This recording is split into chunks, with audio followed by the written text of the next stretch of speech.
오늘 은혜 받으신 하나님의 말씀은 창세기 1장 1절에서 4절까지 말씀입니다. 창세기 1장 1절에서 4절까지 말씀, 우리 다 같이 한 목소리로 같이 읽으시겠습니다. 태초에 하나님이 천지를 창조하시니라. 땅이 혼돈하고 공허하며 흑암이 깊음 위에 있고 하나님의 영은 수면 위에 운행하시니라. 하나님이 이르시되 빛이 있으라 하시니 빛이 있었고 빛이 하나님이 보시기에 좋았더라. 하나님이 빛과 어둠을 나누사. 아멘. 아멘. 귀한 찬송이 감사합니다. 할렐루야. 여러분 잘 오셨습니다. 송구영신 예배 드리고 1부까지 나오기 힘들었을 텐데 여러분 잘 나오셨고요. 여러분 2023년도 목표를 삼으셨나요? 성구 하나님 말씀 받기 위해서 기도하셨습니까?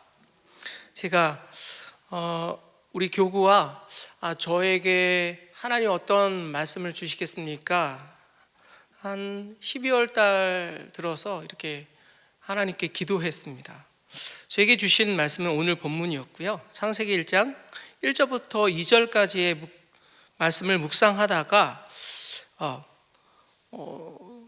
조금 다른 메시지를 받게 되었습니다. 그것은 무엇이었냐면 이런 것입니다. 여러분, 창세기를 이스라엘 백성에게 이야기해 준 사람이 누굴까요? 생각해 보신 적 있으십니까? 누굴까요? 모세겠죠. 모세가 모세 오경을 지었으니까 창세기, 출애굽기, 레위기, 민수기, 신명기 이것을 전해줬잖아요. 그러면 이 창세기를 전해줄 때 이스라엘 백성에게 어떤 메시지를 던졌을 텐데 이 메시지가 무엇이었을까라고 제가 묵상하게 되었습니다. 창세기를 모세가 이야기할 때 이스라엘 백성은 어떤 상황이었을까라는 묵상을 하게 됐습니다. 제가 자료를 찾아봤거든요. 그런데 이스라엘 백성이 지금 출애굽을 하여서 광야에서 가나안으로 향해 나아가는 그 과정길에 있었다라는 것입니다. 조금 더 정확하게 이야기하면 모세가 시내산에서 무엇을 받죠? 십계명을 받습니다. 그런 다음에 성막을 지어요. 1년이 넘는 기간 동안 성막을 지었다가 그 성막을 가지고 어디로 갑니까? 가나안 땅을 향해 나아가죠. 그 가나안 땅을 향해 시내산에서 네게부라는 사막에 이르는 그 과정에 창세기 말씀을 받습니다. 그러면 모세가 창세기를 어떤 목적하에 그 시기에 전달했을까라는 것을 묵상하게 되었습니다. 이때 이스라엘의 상황은 이러했습니다. 이스라엘은요 430년간 애굽에서 종살이를 했습니다. 그러다가 이스라엘 백성이 너무 번성하는 거죠. 너무 번성하다 보니까 어떤 마음이 들었느냐? 애굽의 지도자들 마음속에 두려움이 생겼습니다. 자기네 나라에 이스라엘 백성이 너무 많아지니까 잘하면 전쟁이 났을 때 그 전쟁을 일으킨 나라와 이 이스라엘이 손잡으면 자기네 나라는 어떻게 될까라는 두려움에 휩싸이게 됩니다. 그래서 이집트의 애굽의 지도자들은 무엇을 합니까? 더 많은 강도의 높은 노역을 시키기 시작합니다. 근데 줄어드는 게 아니라요, 더 번성하게 됩니다. 그래서 더욱더 강도가 센 일을 이스라엘 백성에게 맡깁니다. 그럼에도 불구하고 이스라엘 백성이 더욱더 번성을 하게 되고, 그래서 지시를 내립니다. 산에 아이를 낳으면 나일강에 버리고 딸을 낳으면 살려두라. 그때 낳은 사람이 있었으니 그 사람이 누굽니까? 모세라는 사람이었습니다. 이 모세가 바로의 딸에게 구출을 받아서 궁중에서 성장을 하게 됩니다. 그러면서 궁중의 모든 것을, 학문과 그 모든 것을 익히게 되고요.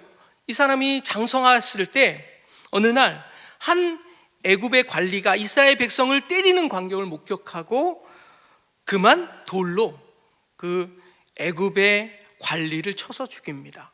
그로 인해서 모세는 미디안 광야로 도망가게 되고요. 여러 해가 지난 다음에 성경에는 이스라엘 백성에 대해서 이렇게 기록하고 있습니다. 출애굽기 2장 23절에서 24절에 이렇게 기록되어 있습니다.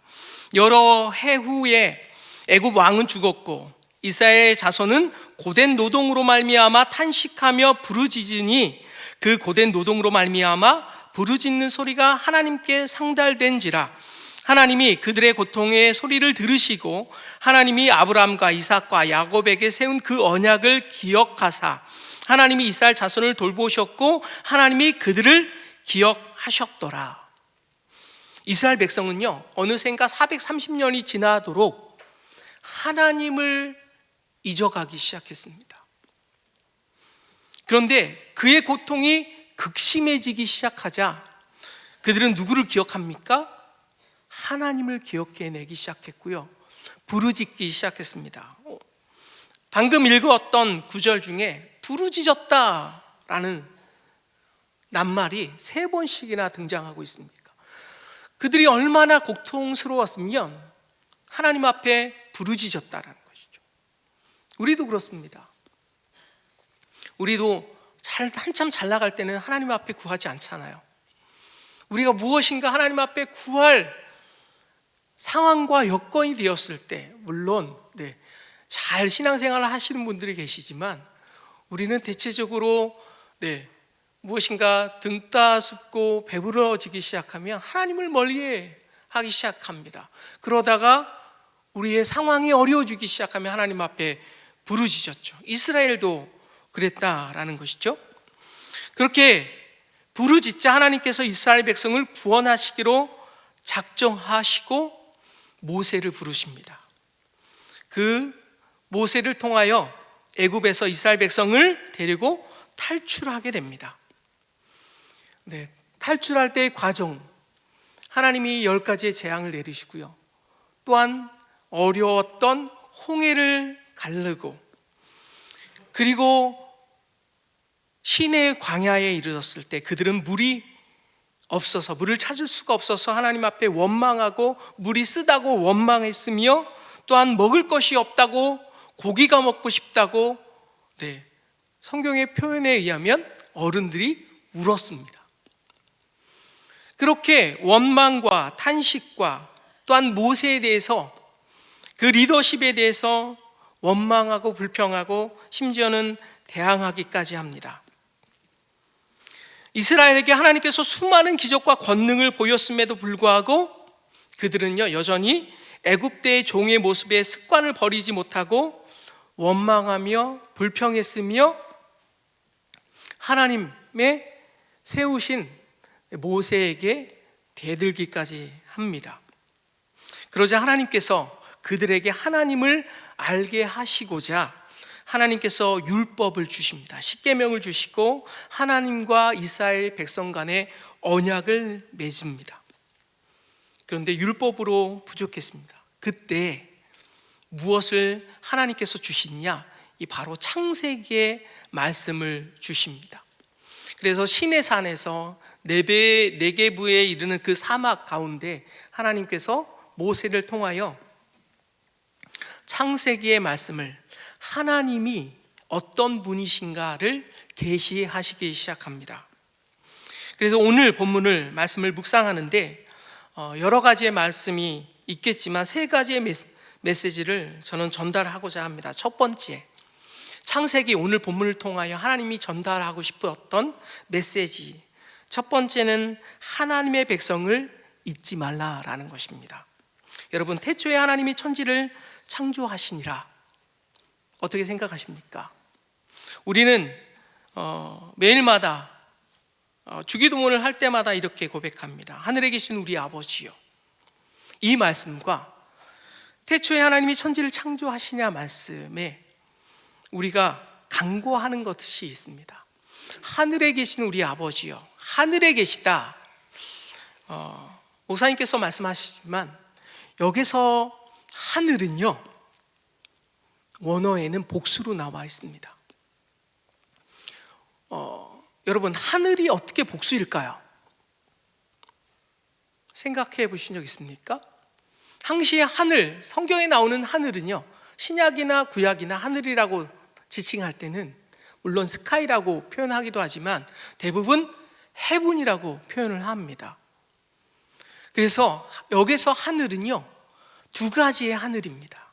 하나는 태초에 하나님이 천지를 창조하시니라 해서 이 하늘은요, 시간의 하늘과 공간의 하늘입니다. 하나님이 천지를 창조하셨을 때 갑자기 짠 하고 나타난 게 아니라 무엇부터 창조하셨다고요? 시간과 공간을 먼저 창조했다라는 것입니다. 하나님이 시간과 공간을 먼저 창조하셨다라는 것은 무슨 뜻일까요? 제일 먼저 모든 것을 만드시기 전에 시간과 공간을 창조하셨다라는 것은요, 하나님이 태초부터 시작할 때,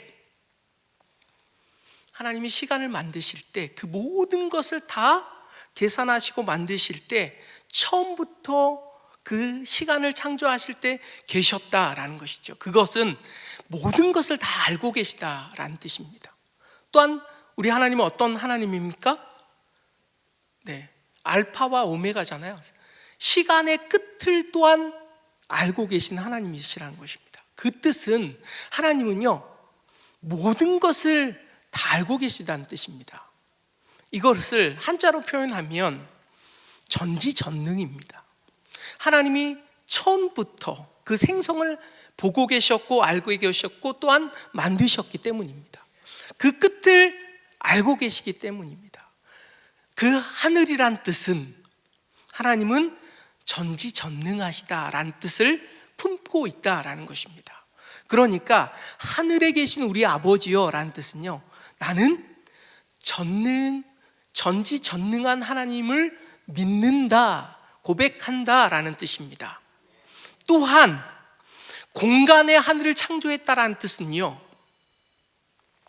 하나님이 공간을 창조했다라는 것은 모든 것에 편재해 계신다라는 거예요. 지금 이 시간 우리는 순복음 도봉교회 대성전에 있지만 또한 동시에 이 정반대로 파고 들어가면 아르헨티나나 칠레가 나올 텐데 거기에도 하나님은 편재해 계시고요, 동시에 계시고 시간과 공간의 좌우 어떠한 해도 받지 않고 하나님은 편재해 계시다라는, 이것을 한자로 표현하면 어떤 하나님일까요? 무소부재의 하나님이란 뜻입니다. 그러니까 하나님이 천지를 창조했다라는 것은 내가 전지전능하신 하나님을 믿고 또한 무소부재하신 하나님을 믿는다라는 뜻입니다. 그러니까 우리가 하늘에 계신 우리 아버지요 라고 하는 고백은 나는 전지전능하시고 무소부재하신 하나님을 믿는다라는 신앙의 고백이 들어가 있다라는 뜻이죠. 그렇다면 지금 이스라엘 백성, 그들이 원망하고 불평하고 끊임없이 탄식하며 나가는 그 이스라엘 백성에게 너희들이 믿는 하나님은 어떤 하나님이냐? 나는 창조의 하나님인데 전지전능하고 무소부재하신 하나님이다 라는 거예요. 그런데 이 하나님을 믿고 있는 그 이스라엘은 내가 너희들을 택했다라는 뜻이죠. 이해가 되십니까? 네. 그러니까 이스라엘 백성들은요, 그 현실에 너무 묶여 있는 거예요. 한 번도 경험해 보지 못했던, 애굽에서 한 번도 경험해 보지 못했던 홍해를 건넜으면 끝일 줄 알았는데 광야를 가는데 이건 너무 덥고 끝도 없고 무엇인가 식물을 찾을 수도 없고 늘 원망과 불평의 그 현실에 갇혀서 천지를 창조하신 하나님을 그들은 잊고 있었다라는 것이죠. 그런데 그 하나님이 너희를 택했다라는 것입니다. 내가 너를 지명하여 불렀다라는 것이죠. 그들이 너무 현실에 매여서 누가복음에 보면 우리가 하나님과 멀어져가는 여러 가지 이유 중에 하나는 또 무엇이냐? 내 삶에 묶여 있다라고 표현되어 있습니다. 너무 삶에 너무 열중한 나머지 하나님이 삶 가운데 너무 힘들고 지치고 고난 그 삶 때문에 하나님이 보이지 않는다라는 것이죠. 혹시 우리가 코로나19로 인하여 한 번도 경험해 보지 못했던 여러 가지 상황 가운데 힘들고 지쳐서 창조주 하나님이 우리 가운데 잊혀지지는 않았는지 우리는 돌아보라는 것입니다. 그 하나님이 너희를 선택하고 그 하나님은 불기둥으로 구름기둥으로 너희를 지키시는 하나님이시다. 그 창조주 하나님이시다라는 것을 우리는 간혹 잊고 있다라는 사실입니다. 그리고 하나님은 시간과 공간만 창조해서 다 된 것이 아니잖아요. 시간과 공간만 창조하면 어떻게 됩니까? 아무것도 아니죠. 거기에 물질을 같이 창조하십니다. 모든 만물을. 하나님께서 땅을 창조하셨습니다. 그런데 창조하다라는 단어가 바라라는 단어를 사용하고 있는데요. 여러분 1절에 보면 천지를 창조하다라는 말이 나오죠. 그죠? 여기 창조하다라는 말은 만들다라는 뜻이 담겨져 있잖아요. 그렇죠? 그런데 창세기에 보면요, 이 만들다라는 단어를 4가지로 사용합니다. 우리는 그냥 지으다, 지으시다, 창조하시다 이렇게 표현되어 있는데요. 1장 1절에서 나오는 하나님이 천지를 창조하시니라 에서 무엇인가 창조하다, 만들다라는 것은 바라라는 단어를 사용합니다. 이 바라라는 단어는요, 무에서 유를 창조할 때 쓰는, 여러분 무에서 유를 창조할 수 있을까요? 인간이? 창조할 수 없어요.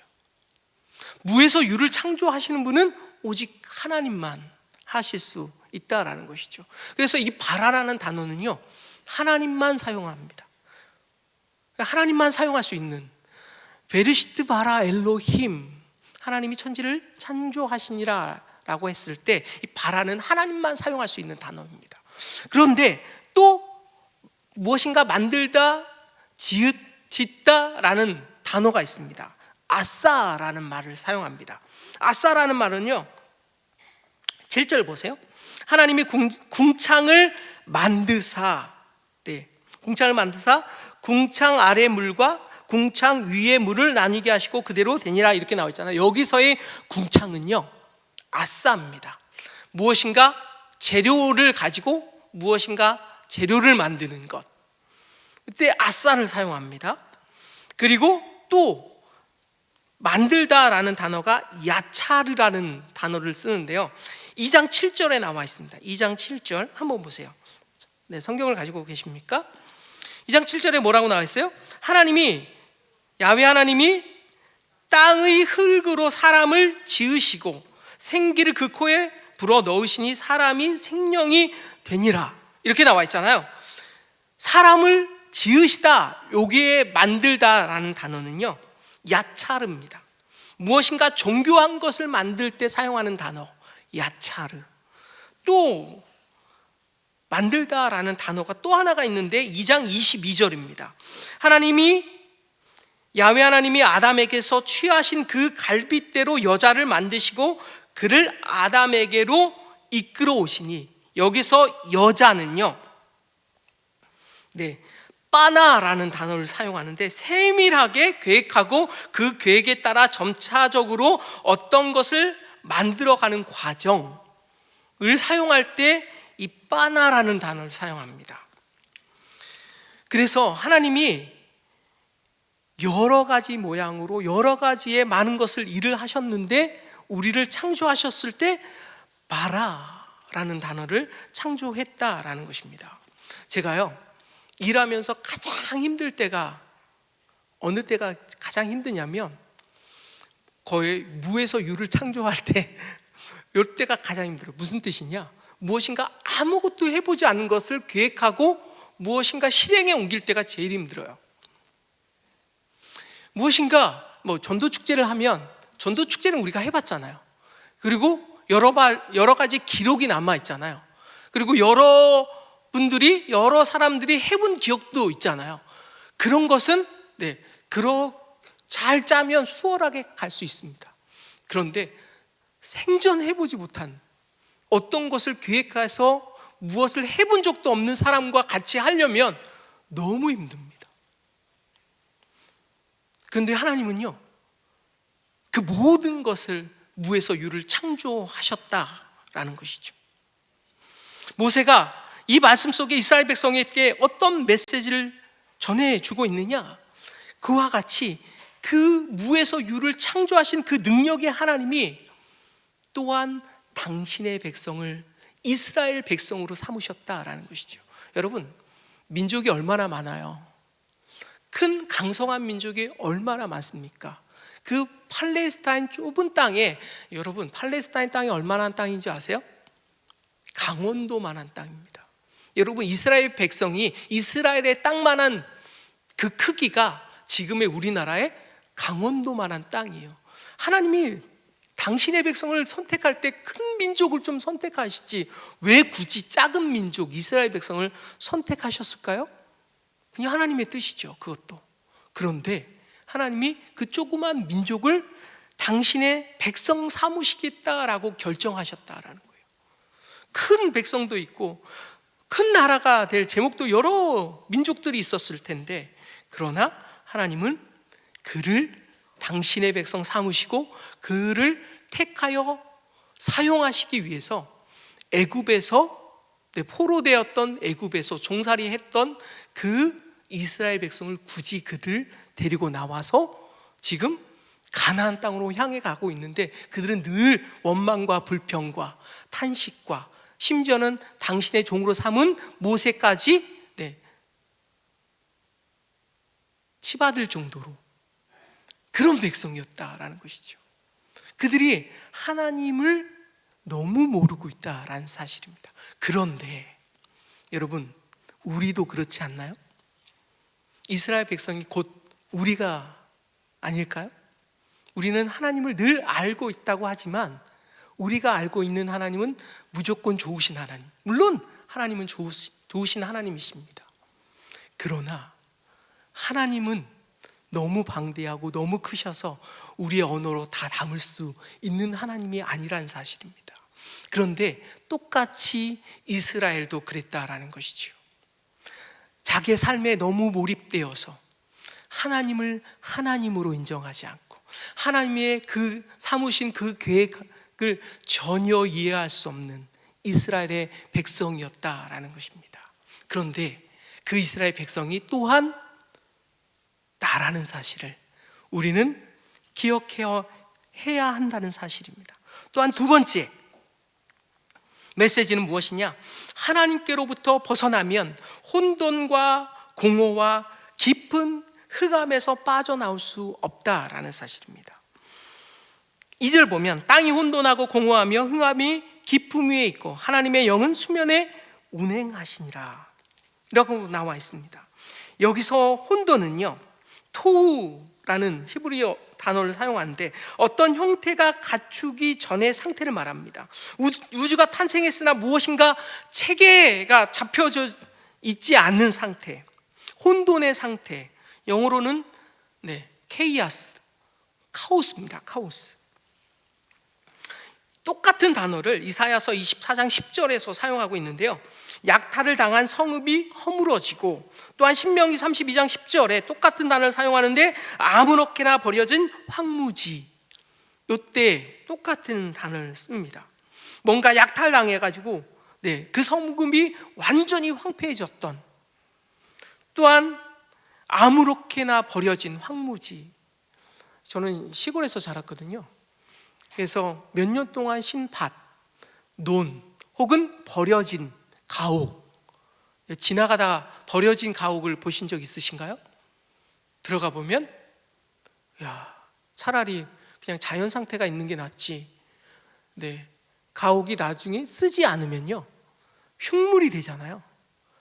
보기 싫은 것뿐만 아니라 들어가면 무엇인가 나를 해할 것 같은 약간 두려움이 들 정도의 그렇게 파괴되어 있는 모습의 상태가 이 혼돈의 상태, 매우 헝클어지고 매우 무엇인가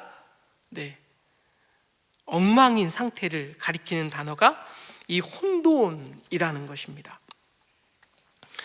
그런데 거기에 공허, 텅 비워진 상태가 합쳐졌다라는 것이죠. 거기다가 흥압이 기품 위에 있다 라는 단어는 요한계시록 20장 1절에 똑같은 단어를 사용하고 있는데요, 이럴 때 사용했습니다. 또 내가 봄에 천사가 무저갱의 열쇠와 큰 쇠사슬을 그의 손에 가지고 하늘로부터 내려와서, 여기서 무저갱, 하나님이 나중에 사탄을 무저갱에 던져버리시잖아요. 이 무저갱에는요 끝도 없는 깊은 흥압이라고 표현되어 있습니다. 원어에는 끝도 없는, 제가 뭐 이런 흥압은 내가 느껴보지 못했지만 시골에서 자랐다고 했잖아요. 섬이었거든요. 가끔 섬이었으니까 이게 바다를 헤엄을 쳐요. 그런데 조금 깊은 바다로 가잖아요. 그럼 어떻게 돼요? 느낌이 차가워져요. 그리고 까매져요. 그러면 내가 분명히 헤엄을 잘 치던 애였는데 깊은 바다로 가면 갈수록 차가워지고 내 밑바닥이 까매지면요 공포가 나에게 엄습해요. 그 다음부터는 헤엄이 잘 안 쳐져요. 그래서 어떻게 해요? 빨리 물 밖으로 나오든가 아니면 얕은 바다로 나오든가 그렇게 하죠. 무엇인가 흑암이 깊음 위에 있다는 것, 무저갱, 이게 우리를 공포로 몰아넣는다는 것이죠. 끝도 없는 깊은 흑암, 이것이 흑암이 깊음 위에 있다라는 뜻입니다. 그런데 이 상징적인 이 언어들이 예레미야 4장 23절에서 26절에 보면 아주 똑같이 표현되어지고 있습니다. 보라, 내가 땅을 본즉 혼돈하고 공허하며 하늘에는 빛이 없으며, 흑암의 깊음이 있다는 뜻이죠. 내가 산들을 본즉 다 진동하며 작은 산들도 요동하며, 내가 본즉 사람이 없으며 공중의 새가 다 날아갔으며, 보라, 내가 본즉 좋은 땅이 황무지가 되었으며 그 모든 성읍이 야훼 앞에 그의 맹렬한 진노 앞에 무너졌으니. 그것은 무엇을 가리키냐? 이스라엘의 백성들이요 완전히 타락해서 더 이상 하나님이 심판하실 수밖에 없는 상황에 이르렀을 때의 상태를 말합니다.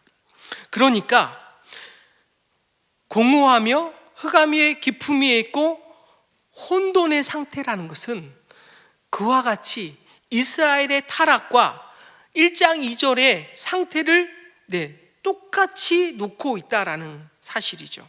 영적으로 무엇인가 좋은 상태가 아니란 뜻입니다. 그런데 그 어둠이 우리가 하나님만 벗어나면요 그 어둠의 세력들이 우리를 엄습하는 것을 볼 수가 있습니다. 로마서 1장에 보면 그 하나님의 함께하지 않는 사람들의 불의가 낱낱하게 드러나는데, 우울함, 허무함, 슬픔, 공포, 두려움, 열등감, 쾌락, 욕심, 미움, 분노, 시기, 질투, 무자비함, 폭력, 이런 것들은 무엇이에요? 흑암의 권세입니다. 우리가 하나님과 함께 하지 않으면요 이것들이 우리를 얽어맨다라는 사실이죠. 그래서 우리는 무엇이 있어야 될까요? 늘 하나님과 붙어요 있어야 합니다. 하나님과 늘 같이 해 있어야 됩니다. 아니면 이 혼돈과 이 공허와 이 흥압이 우리를 집어삼킨다라는 것이죠. 여러분, 그래서 우리는 영적인 상태를 늘 점검해야 합니다. 우리가 허무함에 쌓여 있지 않은지, 슬픔에 늘 우울해하고 있지 않은지, 내가 무엇을 해도 내 마음에 평강이 없을 때 우리는 살펴야 합니다. 우리의 영적인 상태를, 혹시 내가 혼돈의 상태가 아닌지, 공허의 상태가 아닌지, 혹은 흥압에 쌓여 있지 않은지 늘 우리를 살피고 보아야 합니다. 그런데 그게 이스라엘의 백성의 상태였다라는 것이죠. 창세기를 통하여 너는 지금 원망하고 탄식하는, 거기에 불평하는, 하나님을 몰라 늘 영적인 무지인 상태에서 그들의 잘못된 모습들을 돌아보라는 것입니다. 그리고 이렇게 나옵니다. 하나님의 신이 수면에 운행하시니라. 하나님의 신, 곧 성령 루하흐가 그 땅에 임하자 혼돈의 카오스의 상태에서 코스모스의 상태로 바뀌어가기 시작합니다. 혼돈의 상태에서 질서의 세계로 바뀌어 나가기 시작합니다. 성령이 오시면요, 세상의 마음과 성령이 주시는 마음이 분리되어지게 되었습니다. 여러분 성령 받으셨죠? 방언하시죠? 방언 받으셨죠? 내가 방언 받았으면 금방 느껴지는 게 있었죠? 하나님의 평강, 기쁨, 하나님의 사랑, 내 마음에 충만하게 되잖아요. 그래서 하나님의 영이 내게 임하자 제가 세 가지가 금방 분리가 되더라고요. 그 전까지는 저는요 늘 거짓말해서 뿅뿅실로 가기 위해서 엄마 얼마 줘, 얼마, 너 준비물 사야 돼, 맨날 이렇게 거짓말하고 그랬었는데 내가 갑자기 중학교 2학년 때 성령을 받았어요. 그 다음부터 오락실 가기 위해서 거짓말을 안 하더라고요. 그러고 오락실이 늘 재밌었고 나의 안식처고 피난처였음에도 불구하고 그때부터 성령 받고 난 다음에요 오락실을 멀리하게 되더라고요. 그리고 또 하나, 시골에서 자랐다고 했잖아요. 늘 거친 욕설이 내 안에 끊임없이 나왔었는데 그 이후로 욕이 내 입술에 사라지기 시작했습니다. 내 안에 분명한 것은 이 세 가지는 너무 분명하게 확실하게 드러났어요. 여러분 그렇습니다. 성령이 오시면요 세상의 마음과 하나님의 영이 여러분이 주시는 그 마음에 의해서 분리가 됩니다. 그는 누구나 부인할 수 없는 사실입니다. 내가 성령을 받으면, 성령 체험을 하면, 방언을 받으면 분명하게 분리가 됩니다. 저희 외할머니 평생 술과 담배를 하셨는데 성령 받자 그 다음날 끊어버리셨어요. 다른 거는 다 가능했는데 이 담배만은 못 끊으셨는데, 술과 담배만은 못 끊으셨는데요 성령이 오시자 분리가 되기 시작했습니다. 끊어내기 시작하더라고요. 여러분 내 마음의 주인이 바뀐 것입니다. 내 생각이 달라졌다라는 것이죠. 창세기를 통하여 메시지를 던져주고 있는 것은 무엇이냐? 사람은 스스로 자존할 수 없는 사람이라는 것입니다. 여러분 하나님이 창조자이다라는 다른 표현은요 하나님은 초월자이다라는 뜻이에요. 하나님은 자존자라는 뜻이에요. 스스로 존재한다라는 것이죠. 그런데요 창세기를 자꾸 보세요. 묵상하면서 보세요. 인간은요 자존자가 될 수가 없어요. 스스로 자유할 수가 없어요. 아담이 어떻게 해서 선악과를 따먹었습니까? 하나님과 같이 되고자 하여, 내가 선악을 알게 하는 나무를 따먹으면 하나님 간섭 안 받고 살 수 있을 거야 라고 생각했는데 따먹어 보자 사탄의 종이 되었습니다. 여러분 사람은요 하나님 앞에 자존자가 될 수 없습니다. 이스라엘 백성에게 지금 창세기를 통하여 깨닫게 하고 있는 거예요. 무엇이냐? 사람은 스스로 모든 것을 존재할 수가 없습니다. 왜요? 하나님이 우주를, 만물을 지으셨기 때문입니다. 사람을 지었기 때문입니다. 그래서 우리는 늘 하나님을 의지해야만 우리 안에 평강이 오고 자유함이 오며 여러분, 여러분의 영이 살게 된다라는 것이죠. 그래서 인간은 하나님 없이는 살 수 없는 존재라는 것입니다. 하나님과 분리되면 어떻게 돼요? 혼돈하게 됩니다. 하나님과 분리되면 공허합니다. 하나님과 분리되면 흑암이 나를 덮습니다. 세 번째, 결핍의 존재인 인간에게 필요한 것 세 가지, 오늘 본문을 통해서 말씀하고 있습니다. 첫 번째, 하나님의 말씀입니다. 여러분, 하나님의 말씀이 여러분의 영을 새롭게 합니다. 소생시키십니다. 2023년도 순복음 도봉교회가 그 사명이 무엇이냐? 살리는 공동체, 살리는 교회가 되게 하는 것이 우리의 목표입니다. 그것을 따라서 첫 번째, 예배가 살아나야 된다라는 것이죠. 네, 다 아시죠? 오늘 우리가 구호를 외쳤는데, 두 번째는 무엇입니까? 사람을 향해서 우리가 다음 세대가 살아나야 합니다. 우리는 잘 믿고 있는데 우리의 다음 세대, 우리 아들뻘, 우리 손자뻘 아이들이 믿음이 살아나야 됩니다. 살리는 공동체가 되어야 합니다. 그러하기 위해서는 우리는 무엇을 해야 될까요? 하나님의 말씀을 먹어야 합니다. 하나님의 말씀을 늘 가깝게 해야 합니다. 네, 빛은 무엇일까요? 빛이 있으라 말씀하셨잖아요. 그러니까 빛이 생겼잖아요. 그리고 그 빛이 생기자 하나님의 보시기에 좋았더라 라고 나와 있습니다. 이 좋았더라 라는 단어는 아가토스, 우리 여러분 너무나 잘 알고 있는 말씀이 있습니다. 그 말씀 무엇일까요? 네, 우리가 알거니와 하나님을 사랑하는 자, 곧 그 뜻대로 부르심을 입은 자들에게는 모든 것이 협력하여 선을, 여기서 선은 아가토스입니다. 하나님의 보시기에 좋았더라와 똑같은 단어입니다. 네, 우리가 모든 것이 협력하려면 어떻게 해야 될까요? 하나님의 말씀대로 살아가며 우리가 보시기에 좋았더라 라고 되어진다라는 것이죠. 하나님의 말씀을 늘 가까이 해야 됩니다. 네, 그래서 우리는 하나님의 말씀 안에서 우리를 새롭게 하고, 우리는 2023년도 말씀을 가깝게 하기 위해서 여러분 교구장님들한테 찾아가면 말씀 읽기표를 줄 겁니다. 그 말씀대로 오늘 하루하루 읽어가세요. 그리고 묵상하세요. 오늘은 창세기 1장 1절부터 5절까지입니다. 이 분량 교구장님께서 나눠주실 것입니다. 그리고 두 번째가 무엇이냐? 말씀으로 우리는 새롭게 되어야 하고요. 두 번째는 성령의 운행하심이 있어야 된다는 사실입니다.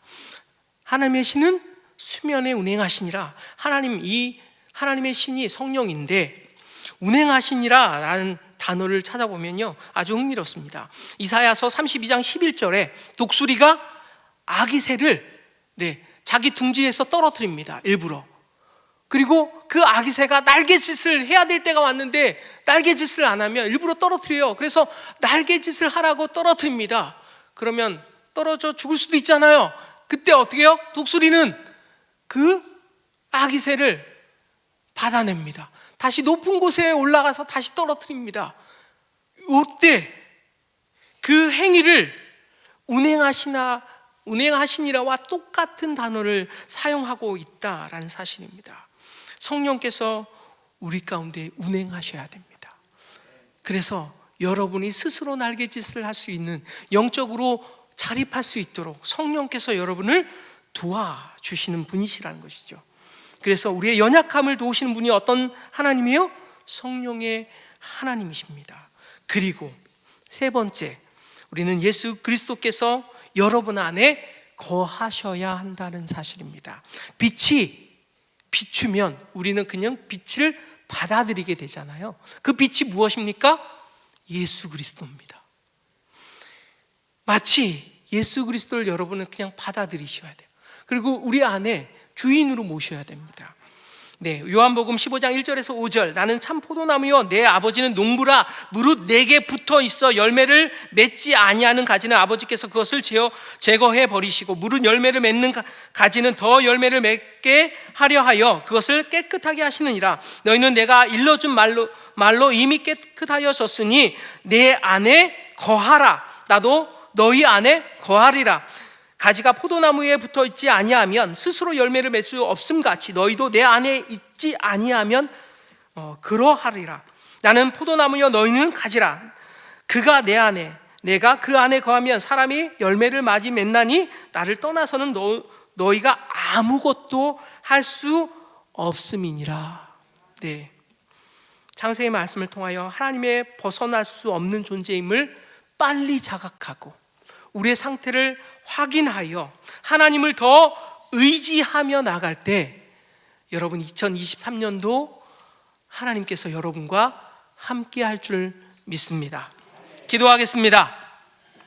하나님 아버지, 2023년도 우리 순복음 도봉교회가 살아나는 귀한 은혜가 있기를 원합니다. 각 가정이 살아나며 나의 영적인 모든 것들이 살아나기를 원합니다. 주여, 하나님 우리 순복음 도봉교회 가운데 함께하여 주옵소서. 성령이여 우리 가운데 오시옵고 말씀을 통하여 우리를 새롭게 하여 주시며 성령이여 역사하여 주사 하나님 저들 안에 거하여 주옵소서.